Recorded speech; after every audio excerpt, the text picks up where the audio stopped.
en esta presentación básicamente buscaré plantear o dar una panorámica de la profundidad y las implicaciones que podría tener los hongos y la psilocibina, particularmente entendidos como un proceso de comunicación que se da entre la especie humana y la otredad, todo aquello que no somos. Entonces, estará dividida en 3 partes. Esta primera parte trataré de ir súper rápido porque son bastantes diapositivas. Entonces, esta primera parte titulé Lenguaje y Pensamiento, y básicamente quiero iniciar con una pregunta, que es esta idea de si el lenguaje, las palabras que usamos, las narrativas que construimos, afectan nuestra forma de pensar y percibir la realidad. Y esto es algo que es medianamente aceptado en la psicología pop, pero que rara vez es reflexionado con la profundidad que nos pueden dar otras disciplinas, como por ejemplo la lingüística,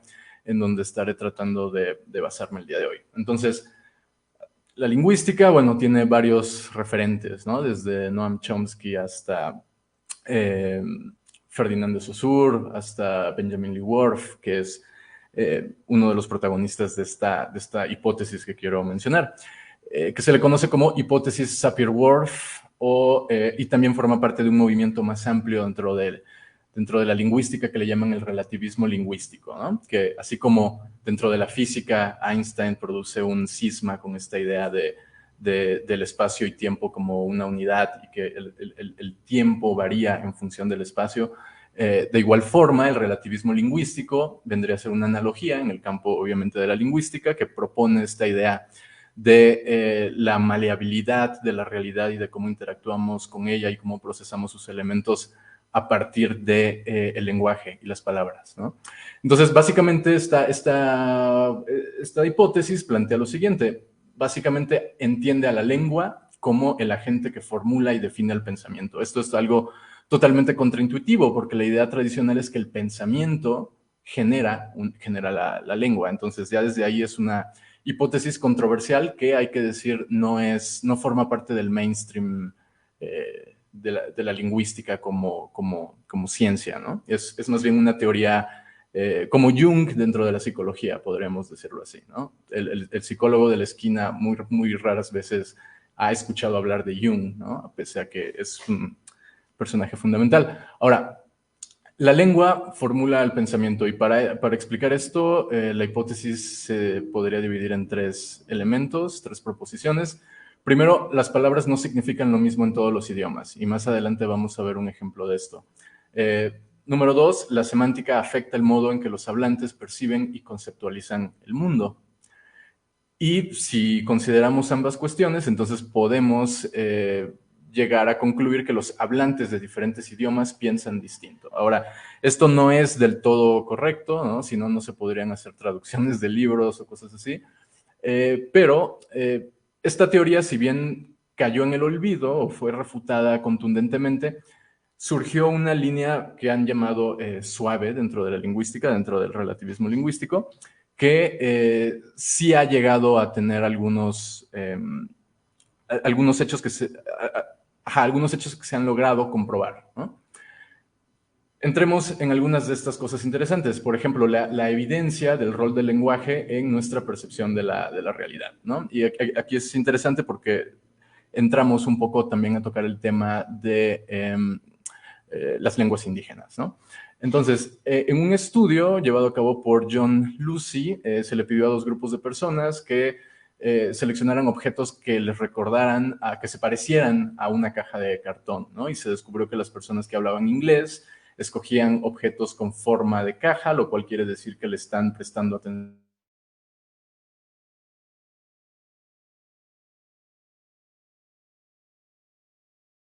recordaban al cartón, es decir, estaban poniendo la atención en el material, en el componente, en el contenido y no tanto en la forma. A partir de ahí podemos como empezar a entender que el lenguaje genera algunos cambios sutiles o no, se podrá discutir la magnitud y el impacto, pero empezamos a ver que sí hay afectaciones. Alfred Korzybski es alguien que retoma la idea de Benjamin Lee Whorf sobre cómo el lenguaje podría modular nuestro comportamiento, pero él, digamos que lo lleva un poco más hacia el campo, también podremos decir medio de la psicología, ¿no? Porque ya nos está hablando de situaciones, ya nos está hablando de comportamientos y pone al lenguaje como algo que va a influir, ¿no? En ese proceso. Entonces, sin duda es ahí también un personaje muy importante y después va a estar conectado con algo que viene más adelante. Y luego está Jacques Lacan, psicoanalista francés, que también toma mucho de otra figura importante de la lingüística que fue Ferdinand de Saussure, y empieza a aplicar principios e ideas de la lingüística como la idea de un significado y un significado y un significante, y lo sobreescribe, digamos, sobre la estructura psíquica de la personalidad, ¿no? Y para entender cómo funciona el psiquismo siguiendo la estructura de un lenguaje. Por eso Lacan dice que el psicoanálisis es posible sí, solo sí, el inconsciente está estructurado como un lenguaje. Y de hecho, en uno de sus seminarios habla de un paciente que desarrolla esquizofrenia, que era bilingüe y desarrolla esquizofrenia solamente en un lenguaje, en la personalidad que correspondía a un lenguaje, ¿no? Lo cual está marcando ahí un factor de suma importancia. Desarrolla el concepto de significantes amo, que es darse cuenta de que la mente y el psiquismo tiende hacia sonidos particulares y específicos. Y también, bueno, establece que todo este proceso viene desde un nivel simbólico que está constituido básicamente a través de palabras.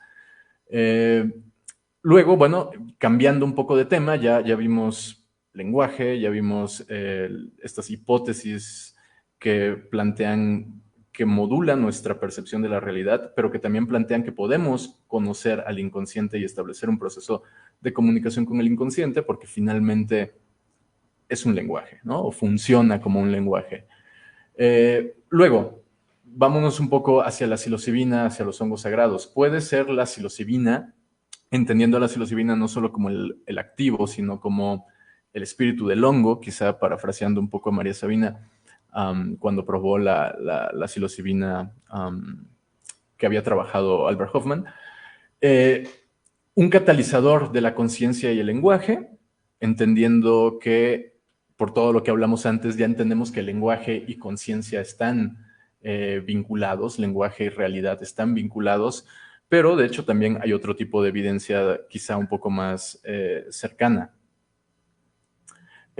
Por ejemplo, el trabajo del doctor Michael Winkelmann, quien será mañana uno de los conferencistas magistrales en el cierre de este congreso. Él tiene una muy buena investigación sobre esto, ¿no? Centrándonos en la parte de desarrollo evolutivo cerebral, ¿no? Vinculado con el uso de psicodélicos.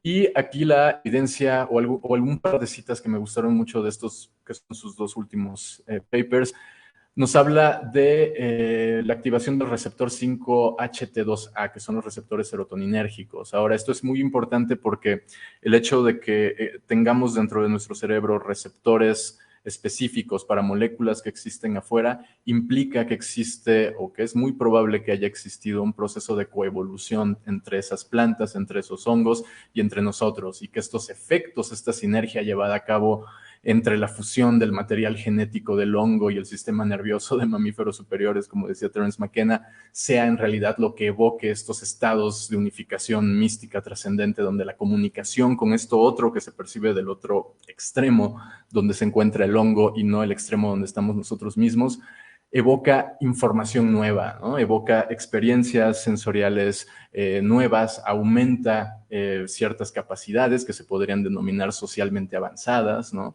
Y entonces, cuando entendemos esto, quizá podemos empezar a ver al lenguaje como algo que emana de la conciencia y que por lo tanto existe una correlación entre el estado de conciencia y el estado del lenguaje, ¿no? Y vamos siendo cada vez capaces de integrar más elementos mientras ese lenguaje se va desarrollando y expandiendo. Y la explicación psicofarmacológica de todo esto estaría muy relacionada con la serotonina, ya que estos receptores son receptores, como mencioné antes, serotoninérgicos, Y no olvidemos que los psicodélicos son básicamente análogos de la serotonina. Entonces, no regulan procesos específicos, sino más bien modulan múltiples procesos, ¿no? Desde el hambre hasta el estado de ánimo, hasta el estado de alerta, el metabolismo, etcétera, etcétera, ¿no? Entonces, lo que sí se puede deducir es que definitivamente influyen en elementos evolutivos, ¿no? De hecho, si volteamos a ver, la mayoría de las experiencias de revelación mística, sean inducidas por enteógenos o aparezcan en relatos bíblicos, encontramos este común denominador, ¿no? De la persona, el profeta, recibiendo información del otro extremo, ¿no? Y eso pareciera pasar por el filtro de la cultura y recibir diferentes revestimientos, pero en el fondo encontramos esta constante de la comunicación con el otro, ¿no? ¿Y qué es el otro? Si tuviéramos que empezar a usar una terminología más cercana a nuestra cultura, bueno, si partimos de que otro en latín significa alien, entonces podemos empezar a considerar la figura, ¿no?, arquetípica del extraterrestre como una antropomorfización, como una proyección, una emanación de lo que el arquetipo de la otredad y de los misterios que esta guarda podría estar a punto de comunicarnos, ¿no? Dos libros que a mí me parecen fundamentales al respecto, DMT and the Soul of Prophecy de Rick Strassman, que es la continuación de DMT y la molécula del espíritu y que no tuvo tanto ruido ni impacto, pero es fundamental porque ahí Strassman analiza experiencias de profetas bíblicos y después analiza experiencias de personas con DMT y encuentra similitudes estructurales increíbles, ¿no? Y no olvidemos que la psilocibina no es más que una forma fosforizada de DMT. Al final es una forma fosforizada que es lo que permite que tenga una, entre otras cosas, una duración más larga en comparación a DMT, ¿no?, que es desactivado rápidamente. Ahora, todo esto tiene implicaciones muy profundas que merecerían mayor investigación, por supuesto.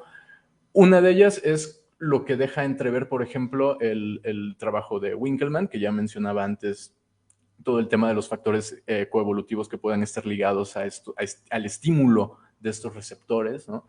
Y por otro lado, también deja entrever lo que mencioné antes, que existe un proceso de coevolución entre hongos y simios superiores, tal y como la teoría de Terence McKenna de Stone Ape Theory plantea, ¿no?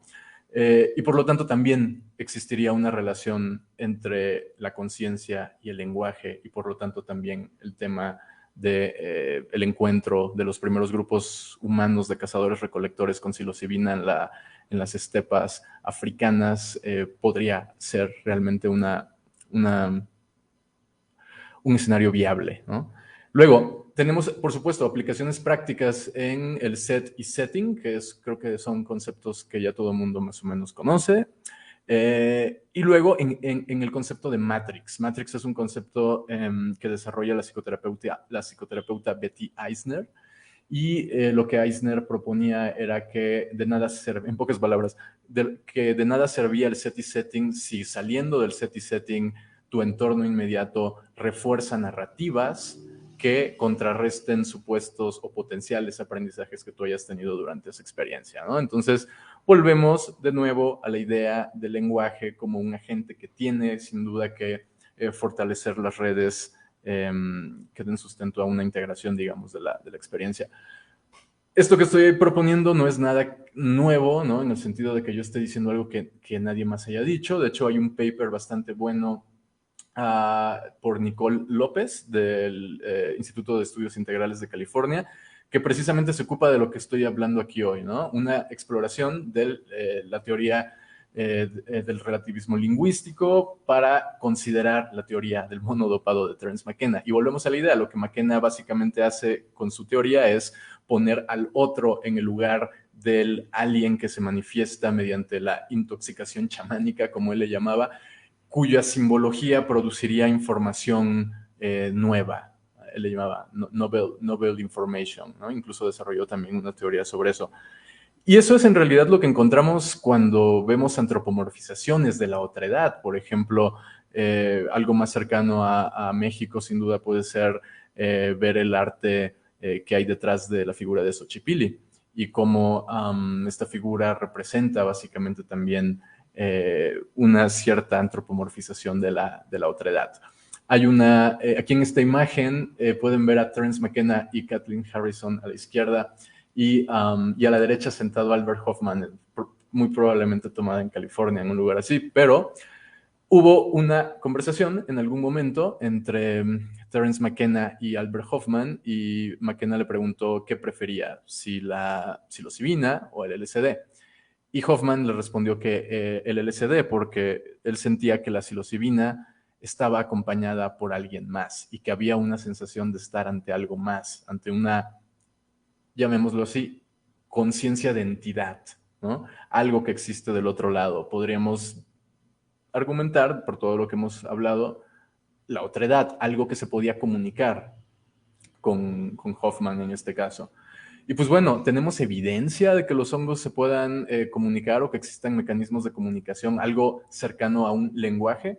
De hecho, sí, hace como 6 meses se publicó un estudio donde básicamente matemáticos estaban analizando, hicieron básicamente una especie de análisis sobre los impulsos eléctricos emitidos por el hongo y llegaron a la conclusión de que podían haber hasta 50 elementos que se podían combinar de manera diferente, como si fueran palabras, digamos, y que a partir de esto una hipótesis que surgió ahí era que esencialmente esto podría ser entendido como un código de 50 palabras que manejan los hongos. Entonces, finalmente no dejan de ser hipótesis, pero ya deja a entrever la posibilidad de que exista un lenguaje, ¿no? Entonces, nosotros funcionamos como un lenguaje, modulamos y codificamos nuestra realidad en base a lenguajes, nos comunicamos con el inconsciente en base a lenguajes.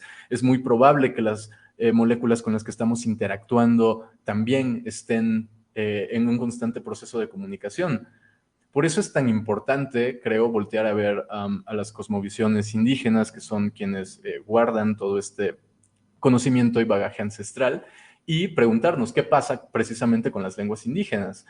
¿Acaso la manera en la que narran y nombran sus experiencias también afectan los efectos percibidos? Y una respuesta parcial de esto la encontramos en la edición pasada de este congreso, donde el historiador Osiris García hacía un comentario. Me surge una pregunta. No sé cuál hubiera sido la reacción de María Sabina si alguien le hubiera dicho que padecía estrés, ansiedad o depresión, sobre todo porque en la lengua mazateca no existe un equivalente a ello. Y ahí está otra vez de lo que estamos hablando. Entonces, la presencia o la ausencia de la palabra tiene una correlación con la realidad percibida, ¿no? Y esto, además, podemos recordar lo que habíamos hablado antes de Benjamin Lee Whorf, de que se dio cuenta de que los Hopi no tenían pasado y futuro y que todo era como un presente continuo. Entonces, podemos aquí empezar a atar algunos puntos.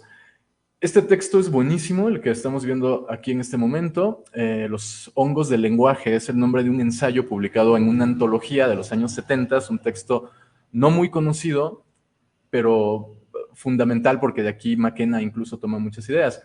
Y Henry Moon, de hecho, él vivió en la Sierra Mazateca, se casó con la sobrina de un hombre medicina de la región y su familia estuvo incluso involucrada en la transcripción de sus investigaciones y de sus notas, etcétera. Pero aquí hay una cuestión súper interesante.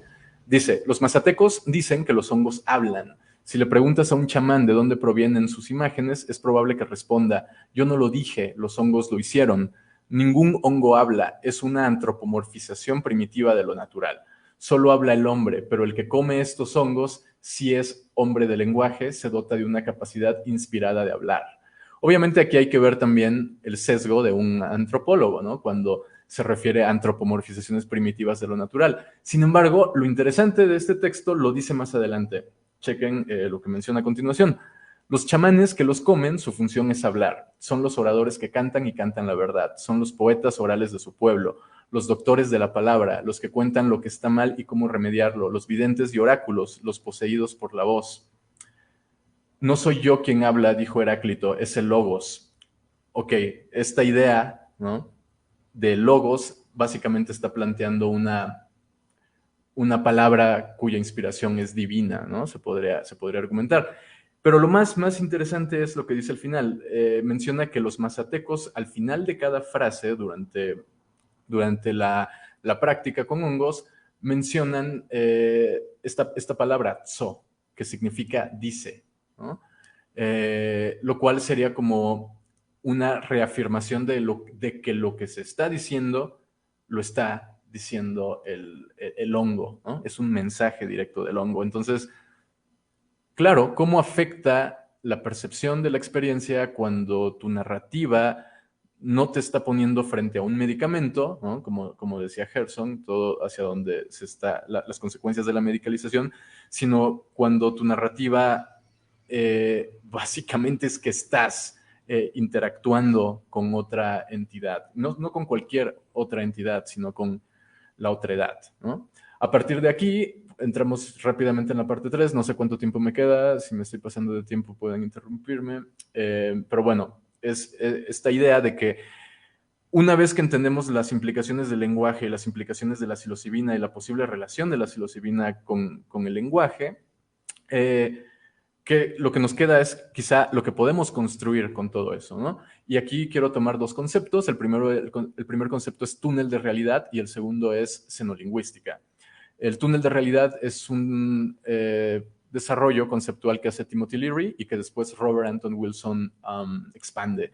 Y xenolingüística es una disciplina dentro de la ciencia psicodélica, de las humanidades psicodélicas, que estudia los lenguajes en estados psicodélicos, los procesos de revelación lingüística que ocurren durante las experiencias psicodélicas. Y aquí hay una frase de Robert Anton Wilson que básicamente, no voy a leerla, está en inglés aparte, pero básicamente lo que dice es que los túneles de realidad, cada persona tiene un diferente túnel de realidad y que normalmente las cosas que no vemos, que no encajan con nosotros, pero que están en otras personas, es esencialmente porque no tenemos integrados esos aspectos en nuestro túnel de realidad. Cambiando o switchando o sencillamente entendiendo el concepto de túnel de realidad, podemos desprendernos de juicios de valor que podamos tener hacia otras personas, considerándolas ignorantes, perversas, mentirosas o capturados por ideologías, sino que sencillamente el concepto de túnel de realidad reduce la carga emocional que uno pueda tener en relación al apego con nuestra realidad. Robert Anton Wilson también sugería que los túneles de realidad se pueden expandir, se pueden modificar, son maleables. Y para esto sugería toda una serie de prácticas, ¿no? Que no nos debería de sorprender. Involucra muchas veces el uso de psicodélicos, pero otras veces otras técnicas como la programación neurolingüística, la cibernética, el uso de dispositivos de biofeedback, la meditación o la representación forzada de otros túneles de realidad, lo cual también es algo súper interesante.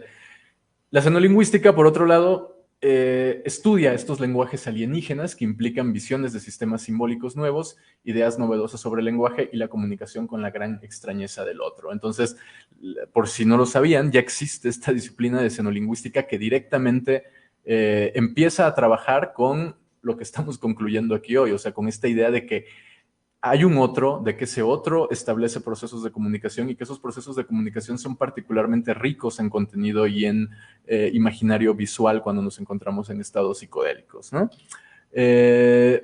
Finalmente, otra persona que está muy en la línea de Diana Reed Slattery, de la xenolingüística, es Simon Powell, que publicó este libro que se llama The Psilocybin Solution, muy poco conocido, pero es una joya, tiene cosas muy interesantes, y ahí básicamente lo que él hace es reducir el tema a que lo que ocurre en el hongo, lo que ocurre en el cerebro humano, lo que ocurre en el proceso de interacción, dígase el lenguaje, es en el fondo información, ¿no? Y para esto se apoya mucho, obviamente, de la física cuántica, ¿no? Que establece que las cosas en su reducto más fundamental son esencialmente información, ¿no? Y sabemos por físicos cuánticos como Planck que la información está profundamente vinculada con la conciencia, ¿no? Como elemento en el proceso de decodificación de la realidad. Entonces, reduce el tema a términos informativos, ¿no? Y justo como menciona en la última frase, esto significaría que todo, ya sean átomos, moléculas, organismos o pensamientos, pueden describirse en términos de información. Esa información se puede manifestar en antropomorfizaciones del otro, como en el caso de las experiencias de contacto extraterrestre de Terence McKenna, o los reptiles que se le aparecían a las personas que participaban en los experimentos de Rick Strassman con DMT en la Universidad de Nuevo México. En el fondo estamos hablando de arquetipos que encarnan el contenido que proviene de la otredad. El otro representa así un nombre o etiqueta para el procesamiento de información que subyace al estado visionario. Una aparente comunión con el otro demuestra la propiedad inherente de la información neuronal para organizarse deliberadamente en corrientes de ideas cargadas de significado profundo. Si uno puede concebir la mente como una especie de proceso de información, también puede concebir al otro como un proceso de información. Ese es el punto, ¿no? Cualquiera que sean los mecanismos de disparo neuronal reales involucrados, parece probable que la autoorganización o la coherencia forzada de inmensas cantidades de información subyacen a la presencia sentida del otro. El otro es esencialmente información. Eso es lo que estamos viendo acá. Y como Diana Reed Slattery agrega, es el diálogo con el otro lo que podríamos llamar la fuente del conocimiento, ¿no? De logos, que mencionaba Heráclito, de un conocimiento que puede ser para el diagnóstico, que puede ser para la curación, que puede ser, sí, para la sanación y todo esto, pero que también puede tener otros usos, ¿no? Como por ejemplo la adivinación, lo que se le llamaría modernamente precognición, y por supuesto la producción de formas de arte que son esencialmente algo que proviene del universo simbólico, ¿no? Del nivel simbólico. Como ejemplo, menciona a los Tucano, a los Shipibo. Aquí podríamos agregar, por supuesto, el arte mazateca, podríamos agregar el arte wixárika, pero bueno, también aquí en la imagen pueden ver arte Shipibo. Así que bueno, eso sería todo